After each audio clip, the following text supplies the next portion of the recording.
ஒரு கதை சொல்லட்டுமா குழந்தைங்களா? இன்னைக்கான கதை என்ன தெரியுமா? இதுல கண்மணி சஞ்சனா என்ற 2 நண்பர்கள் பள்ளியை முடித்துட்டு அங்கிருந்து வந்துட்டு இருந்தாங்க. வழியில போயிட்டே இருக்கும் போது நேர்ல ஒரு பை இருந்தது.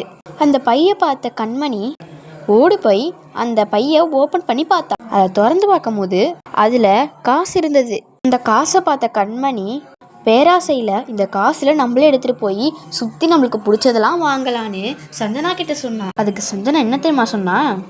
வேணாம், இது யாராச்சும் தொலைச்சிருப்பாங்க, அவங்ககிட்டே இது கொடுத்துடலாம். நம்மளுக்கு இது வேணாம், இது ஃபுல்லாக பணமாக இருக்குது, இது நம்மளுக்கானது கிடையாது அப்படின்னு ரொம்ப நேர்மையாக பேசினான். இதெல்லாம் கேட்ட கண்மணி, ஏன் இப்படி சொல்கிற? நம்மளுக்கு காசு நிறைய கிடைச்சிருக்கு, இதை நம்மளுக்கு என்னெல்லாம் பிடிக்குதோ அதையெல்லாம் வாங்கிக்கலாம், நிறைய சாப்பிட்லான்னு சொன்னான். சஞ்சனாவுக்கு ரொம்ப கோவம் வந்து அந்த பேக்கை வாங்கி, நீ வீட்டுக்கு போ, நான் இந்த பேகை யார் தொலைச்சாங்கன்னு கண்டுபிடிச்சி அவங்ககிட்ட கொடுக்குறேன்னு சொன்னேன். அப்போ அவங்க 2 பேருக்கும் மிகப்பெரிய சண்டை வந்துச்சு. அப்போ ஒரு முதியவர் வழியில் வந்தார்.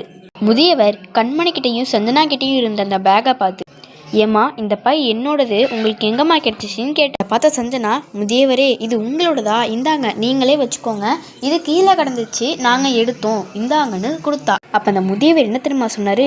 ஏம்மா, இந்த வயசுலேயே உங்களுக்கு எவ்வளோ பெரிய மனசு, நீங்கள் ஒரு நேர்மையாக இருக்கீங்க, இந்த மாதிரியும் எப்போதுமே இருங்கன்னு சொன்னார். அதை பார்த்த சஞ்சனாவுக்கு ரொம்பவுமே சந்தோஷமாக இருந்துச்சு. அப்போ அந்த முதியவர், ஏம்மா, இந்த பணம் என் மகள் திருமணத்திற்காக நான் செஞ்சு வச்சது, ரொம்ப சேர்த்து வச்சேன், அது எல்லாத்தையும் நீங்கள் கொடுத்துட்டீங்கன்னு சொன்னார். அங்கேருந்து முதியவர் ரொம்ப சந்தோஷமாக கிளம்பி போயிட்டாரு. அப்போ சஞ்சனா கண்மணிக்கிட்ட, இந்த பாரு, எப்போதும் நேர்மையாக இருக்கணும், எந்த ஒரு பொருளுக்கும் நம்ம ஆசைப்படக்கூடாது, மற்றவங்களோட பொருள் நம்மளுக்கு வேணாம், நம்மளோட பொருளே நம்மளுக்கு பொக்கிஷம், எப்போதும் பொய் சொல்லக்கூடாது, நேர்மையாக இருக்கணும். குழந்தைங்களா, இதுலேருந்து உங்களுக்கு என்ன புரியுது? எப்போதும் நேர்மையாக இருக்கணும், பொய் சொல்லக்கூடாது, மற்றவங்களோட பொருளுக்கு நம்ம பேராசையும் பிடிக்கக்கூடாது.